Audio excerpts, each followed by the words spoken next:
నమస్తే అన్న, అందరికీ నమస్కారం. కువైట్ ఎయిర్పోర్టు పైన అధికారులు కీలక ప్రకటన చేశారు. అలాగే కువైట్ ఎయిర్పోర్టుకు సంబంధించిన వివరాల్లోకి వెళితే, కువైట్ అంతర్జాతీయ విమానాశ్రయంలో వాణిజ్య విమానాల రాకపోకల నిలిపివేత కొనసాగుతూ ఉంది. విమాన సర్వీసుల పునరుద్ధరణ పైన ఇప్పటి వరకు ఎలాంటి కొత్త నిర్ణయం తీసుకోలేదని ఉన్నతాధికారులు స్పష్టం చేశారు. సంపూర్ణ భద్రతా అనుమతులు లభించిన తర్వాతే కార్యకలాపాలు తిరిగి మొదలవుతాయని చెప్పి విమానయాన వర్గాలు వెల్లడించాయి. ప్రస్తుతం సివిల్ ఏవియేషన్ బృందాలు మరియు అత్యవసర విభాగ అధికారులు విమానాశ్రయ మౌలిక సదుపాయాలు, రాడార్ వ్యవస్థలు మరియు రన్వేల పనితీరును క్షుణ్ణంగా పరిశీలిస్తూ ఉన్నారు. కువైట్కు రావాల్సిన మరియు వెళ్ళవలసిన ప్రయాణికుల కోసం విమాన సంస్థలు పొరుగు దేశాల విమానాశ్రయాల ద్వారా ప్రత్యామ్నాయ ఏర్పాట్లు చేస్తూ ఉన్నాయి. వైమానిక రంగ నిబంధనల ప్రకారం అన్ని భద్రతా ప్రమాణాలు పూర్తి స్థాయిలో ఉన్నాయని నిర్ధారించుకున్న తర్వాతే అధికారికంగా విమానాశ్రయాన్ని ఓపెన్ చేస్తామని చెప్పి అధికారులు పేర్కొన్నారు.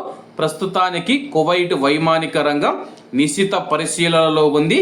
సాంకేతిక అంచనాలు పూర్తయి ఉన్నతాధికారుల నుంచి గ్రీన్ సిగ్నల్ వచ్చిన వెంటనే తదుపరి ఆదేశాలు వెలువడనున్నాయని చెప్పేసి సంబంధిత అధికారులు తెలియజేశారు. ప్రస్తుతం కువైట్ విమానాశ్రయం మూసివేతను పొడిగిస్తూ ఉన్నట్లయితే అధికారులు తెలియజేశారన్నమాట. చాలామంది అడుగుతూ ఉన్నారు, ఎయిర్పోర్ట్ ఎప్పుడు ఓపెన్ చేస్తారు, ఎయిర్పోర్ట్ ఓపెన్ చేస్తారని చెప్పేసి కువైట్ అధికారులు స్పష్టం చేశారన్నమాట. అలాగే కువైట్లోని ఎయిర్పోర్ట్ పైన 5 సార్లు అయితే మనం చూసుకుంటే కానీ ఇరాన్ దాడి చేసిందన్నమాట. రాడార్ వ్యవస్థ, టెర్మినల్ 2, అలాగే ఇంధన ట్యాంకులు ఏవైతే ఉన్నాయో వాటిని, అలాగే విమానాశ్రయంలోని మౌలిక సదుపాయాలు ఏవైతే ఉన్నాయో వాటిని లక్ష్యం చేసుకుని 5 సార్లు దాడి చేసింది.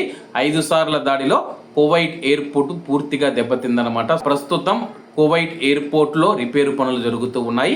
అవి పూర్తయిన తర్వాత కువైట్ ఉన్నతాధికారులు, సాంకేతిక బృందాలు అన్నీ పరిశీలించి విమాన రాకపోకలకు కువైట్ ఎయిర్పోర్టు సిద్ధంగా ఉందని నిర్ధారించుకుంటే మాత్రమే విమానాలు ప్రారంభిస్తామని చెప్పి అధికారులు తెలియజేశారు.